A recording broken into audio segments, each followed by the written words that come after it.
होता था। Let me get in a reaction from Vivek on this. विवेक, मुझे ये बताइए, इनका ये कहना है कि भाई देखिए जो केसेस हैं भ्रष्टाचार के खिलाफ वो तो हमें करना ही है, और उसको जस्टिफाई किया जा रहा है कि ये भ्रष्टाचार के केसेस हैं, उसके खिलाफ ये इन्वेस्टिगेशन होगा। जी विवेक बोलिए।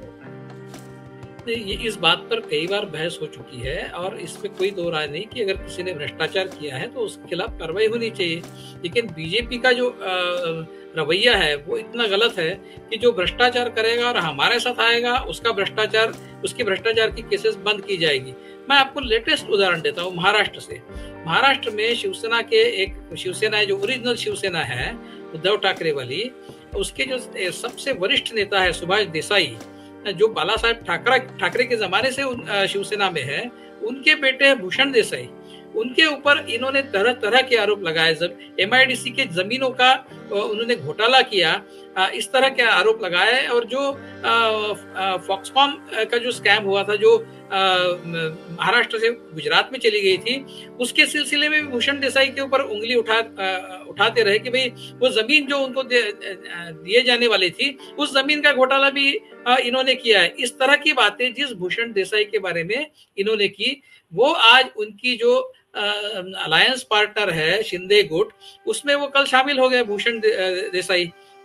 तो इसमें तो दो बातें हो सकती है। एक तो वो उन्होंने वो घोटाला किया है, फिर भी आपने उनको अपने आप में शामिल कर लिया। अगर उन्होंने नहीं किया है, वो अगर साफ है, तो इसका मतलब आप उनको डरा धमका रहे हैं कि आपने भले ही ना किया हो लेकिन हम आपको लटका देंगे। तो दोनों तरफ से आप बहुत ही विंडिक्टिव एटीट्यूड से काम कर रहे हैं। आप कई ऐसे नेता हैं जिनके करप्शन के मामले आपने खुद उठाए, और जब वो आप पे शामिल हो गए तो आपने उनकी केसेस बंद कर दी, और आपने कई ऐसी केसेस फिर से खुलवा दी जिसके क्लोजर रिपोर्ट्स आ गए थे। तो ये जो आपका भ्रष्टाचार के प्रति एटीट्यूड है, वो इतना ढोंगी है, वो इतना हिपोक्रेटिक है, वो दुनिया को दिखता है। और ये इस बात की जब चर्चा होगी, क्या आप ये मत समझिए कि मोदी जी की पॉपुलैरिटी इतनी है कि आप कितना भी झूठ बोल ले लेकिन लोग मोदी जी की ही बात मानेंगे। ये बहुत ज्यादा दिन तक नहीं चल सकता, ये लॉन्ग लास्टिंग नहीं हो सकता। एक बार लोगों को इसका फटीग आ जाएगा तो आपको समझ में आ जाएगा कि आपने कितनी बड़ी गलती की है। इसको अंग्रेजी में हुब्रीस कहते हैं। उस हुब्रीस के चलते हुए आपका बहुत नुकसान हो सकता है।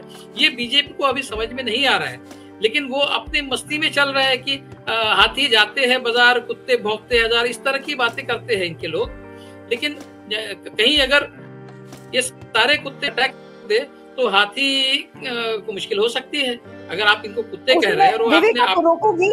हाँ, मैं बीच में श्रीकांत जी कुछ कहना चाह रहे थे। श्रीकांत जी, अब आप अपनी बात को पूरी कर सकते हैं। जो सवाल मैंने किया था जिस पर जवाब विवेक दे रहे थे, उसमें आप कुछ बोल रहे थे, बोलिए। अब आप बोलिए और रिस्पॉन्ड भी करिए जो विवेक की बात कह रहे हैं। हाँ जी, विवेक सर मुझसे सीनियर हैं, लेकिन विवेक सर, आपको लगता है ये डायकोटमिक बिहेवियर है?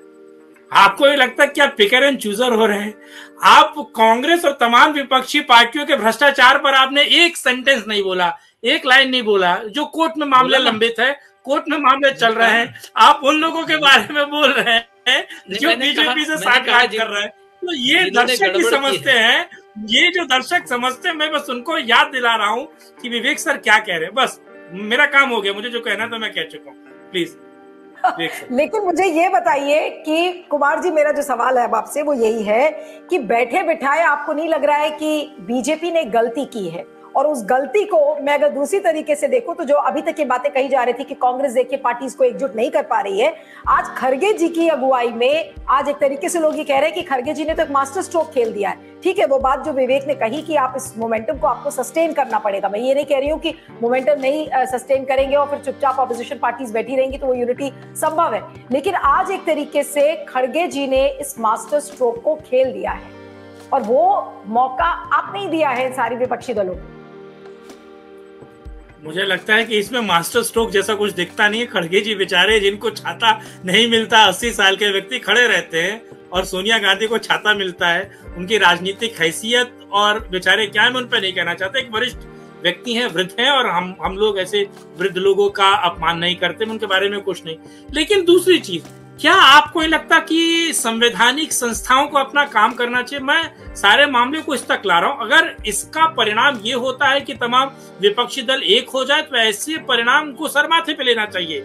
लेकिन क्या संवैधानिक संस्थाओं को उनका काम ना करने दिया जाए और यही सोचा जाए कि अगर हमने इनको पकड़ा या इनके अपराध पर, इनके भ्रष्टाचार पर हमने अगर एक FIR करी या फिर उनको हमने जेल में डाला या उनको न्यायिक प्रक्रिया में लेकर आए तो ये लोग साथ हो जाएंगे।